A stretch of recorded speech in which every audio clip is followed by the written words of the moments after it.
ആലപ്പുഴ പള്ളിപ്പാട് പേവിഷബാധയേറ്റ് 8 വയസ്സുകാരൻ മരിച്ചതിൽ പരാതിയുമായി ബന്ധുക്കൾ. ആശുപത്രി അധികൃതർ വേണ്ട രീതിയിൽ കുട്ടിയെ പരിശോധിച്ചില്ലെന്നും വാക്സിൻ എടുക്കാൻ നിർദ്ദേശിച്ചിരുന്നില്ലെന്നുമാണ് ആരോപണം. 1 മാസം മുൻപ് നായ ആക്രമിക്കാൻ ശ്രമിച്ചപ്പോൾ നായയോടൊപ്പം ഓടയിൽ വീണു പരിക്കേറ്റതിനാലാണ് ചികിത്സ നൽകിയത്. ഓയിന്റ്മെന്റും മരുന്നുകളും മാത്രമാണ് നൽകിയതെന്നും ബന്ധുക്കൾ ആരോപിച്ചു.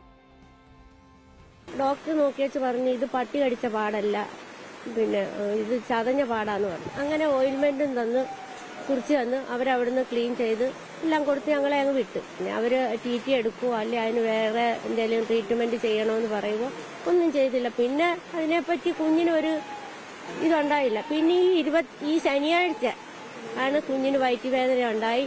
ആ വയറ്റുവേദന പിന്നെ അവന് വയറിന്റെ ചുറ്റുമായി, പിന്നെ നടുവിന് വേദനയായി. അങ്ങനെ കുഞ്ഞ് ഈ വീഴ്ചയിലായിപ്പോയത്. ചികിത്സ കൊടുക്കായിരുന്നു. അല്ലെ കൊണ്ടുപോയപ്പോ ഹോസ്പിറ്റലിലെ ഡോക്ടർമാരല്ലേ നമുക്ക് അതിനൊരു വാക്സിൻ എടുക്കണമെന്ന് അവരും നമ്മളെ നിർബന്ധിച്ചില്ല. നമ്മൾ അങ്ങോട്ടല്ലല്ലോ നിർബന്ധിക്കണ്ടേ, അവരിങ്ങോട്ട് അതും അവർ.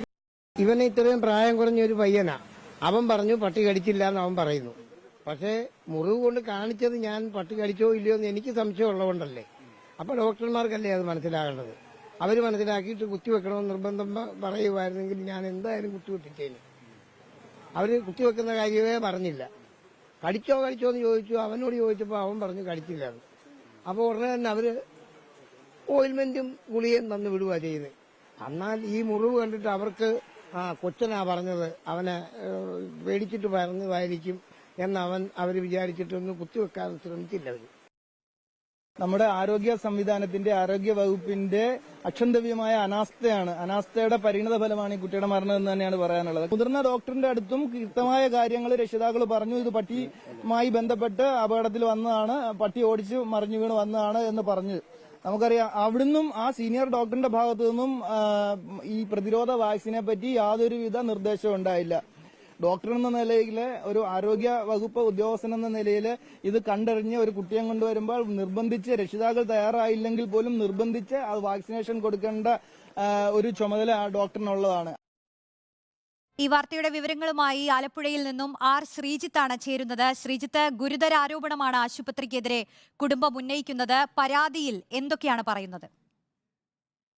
ജോഷ്ലി, ഈ മാസം ഏപ്രിൽ 21-നാണ് ഈ കുട്ടിക്ക് നായയുടെ കടിയേറ്റത്. വീടിന് മുന്നിൽ നിൽക്കുമ്പോഴാണ് തെരുവ് നായ ഓടിച്ച് കുട്ടി മറിഞ്ഞു വീഴുകയും നായ ആക്രമിക്കുകയും ചെയ്തത്. ഈ ആക്രമണത്തിന് പിന്നാലെ ഹരിപ്പാട് താലൂക്ക് ആശുപത്രിയിൽ കുട്ടിയെ എത്തിച്ചു. അപ്പോൾ അവിടെ ഹൗസ് സർജനാണ് ഉണ്ടായിരുന്നത്. അപ്പോഴും ഈ വീണ് പരിക്കേറ്റ ചതവാണ് ദേഹത്തുള്ളത് എന്നാണ് പറഞ്ഞത്. കുട്ടിക്ക് ആ സമയത്തെ പരിഭ്രാന്തിയിൽ പട്ടി കടിച്ചോ ഇല്ലയോ എന്ന കാര്യത്തിൽ ഒരു വ്യക്തമായ ഓർമ്മയില്ല എന്നാണ് കുട്ടി ബന്ധുക്കളോടും ഡോക്ടർമാരോടും പറഞ്ഞത്. അങ്ങനെ ചതവിനുള്ള മരുന്നുകൾ നൽകി അയച്ചു. പിറ്റേ ദിവസം സീനിയർ ഡോക്ടർ വരണം, അവിടെ എത്തിക്കണമെന്ന് പറഞ്ഞു. അങ്ങനെ പിറ്റേ ദിവസവും വീണ്ടും ഹരിപ്പാട് താലൂക്ക് ആശുപത്രി എത്തിയപ്പോഴും ഇതേ മരുന്നുകൾ തന്നെ മടക്കി അയക്കുകയായിരുന്നു. അങ്ങനെയാണ് പേവിഷയ്ക്ക് എതിരായ പ്രതിരോധ വാക്സിൻ എടുക്കുന്നതിൽ വീഴ്ചയുണ്ടായത്. ഇത് ഹരിപ്പാട് താലൂക്ക് ആശുപത്രിയിലെ ഡോക്ടർമാരുടെ ഭാഗത്തുണ്ടായ വീഴ്ചയാണ് എന്നാണ് കുട്ടിയുടെ ബന്ധുക്കൾ ആരോപിക്കുന്നത്. ഇന്നലെ രാവിലെ 11 മണിക്കാണ് ആലപ്പുഴ മെഡിക്കൽ കോളേജിൽ വെച്ച് ഈ പള്ളിപ്പാട് സ്വദേശി ദീപുവിന്റെ മകൻ 8 വയസ്സുകാരനായ ദേവനാരായണൻ മരണമടഞ്ഞത്. കഴിഞ്ഞ ശനിയാഴ്ചയാണ് ഈ പേവിഷബാധയുമായി ബന്ധപ്പെട്ട അസുഖങ്ങൾ മൂർച്ഛിക്കുകയും ആദ്യം മാവേലിക്കരയിലെയും പരിമലയിലെയും സ്വകാര്യ ആശുപത്രികളിൽ ചികിത്സിക്കുകയും അവിടെ പേവിഷബാധയാണെന്ന് വ്യക്തമായതോടെ ആലപ്പുഴ മെഡിക്കൽ കോളേജിലേക്ക് മാറ്റുകയും ചെയ്തു. ഹരിപ്പാട് താലൂക്ക് ആശുപത്രിക്ക് അധികൃതർക്കെതിരെയാണ് ഇപ്പോൾ ഗുരുതരമായ ആരോപണങ്ങളും പരാതികളും ഉയരുന്നത്.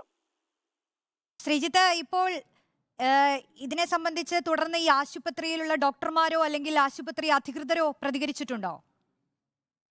ഈ കുട്ടിയുടെ മരണവുമായി ബന്ധപ്പെട്ട ഇതുവരെ ഹരിപ്പാട് താലൂക്ക് ആശുപത്രി അധികൃതർ ആരും പ്രതികരിച്ചിട്ടില്ല. ഇതുമായി ബന്ധപ്പെട്ട പ്രതികരണങ്ങളൊന്നും താലൂക്ക് ആശുപത്രി സൂപ്രണ്ട് അടക്കമുള്ള ആളുകളൊന്നും ഉണ്ടായിട്ടില്ല. ഏപ്രിൽ 21-ന് വൈകുന്നേരമാണ് ഈ കുട്ടിയെ ആശുപത്രിയിൽ ആദ്യമായി കൊണ്ടുചെല്ലുന്നത്. തൊട്ടടുത്ത ദിവസവും സീനിയർ ഡോക്ടറെ കാണിക്കാനായി അവിടെ കൊണ്ടുചെന്നിരുന്നു. അങ്ങനെ അവിടെ വെച്ച് ഈ വാക്സിനേഷനോ അല്ലെങ്കിൽ ടെറ്റനസ് ഇഞ്ചക്ഷനോ ഒന്നും എടുത്തില്ല. ഇതാണ് ഇപ്പോൾ കുട്ടിക്ക് പേവിഷബാധ ഉണ്ടാകാനുള്ള കാരണമായി ബന്ധുക്കൾ ആരോപിക്കുന്നത്. കുട്ടിയുടെ മുത്തശ്ശനും മുത്തശ്ശിയുമാണ് ഈ കുട്ടിയുമായി ആശുപത്രിയിൽ പോയത്. 2ാം തവണ മുത്തശ്ശൻ മാത്രമാണ് പോയത്. പിന്നെ കഴിഞ്ഞ ശനിയാഴ്ചയാണ് ഈ കുട്ടിക്ക് ആദ്യം നടുവേദന, പിന്നീട് ഇതുമായി ബന്ധപ്പെട്ട ഛർദി അടക്കമുള്ള ബുദ്ധിമുട്ടുകളുണ്ടായി. അങ്ങനെയാണ് ആശുപത്രി. ഇപ്പോൾ എന്തായാലും സർക്കാരിന്റെ ഈ ഹരിപ്പാട് സർക്കാർ ആശുപത്രിയുടെ ഭാഗത്ത് നിന്ന് ഇതുവരെ ഒരു വിശദീകരണവും ഇക്കാര്യത്തിൽ ലഭ്യമായിട്ടില്ല. ശരി, ശ്രീജിത്താണ് ഈ വാർത്തയുടെ വിവരങ്ങൾ നൽകിയത്.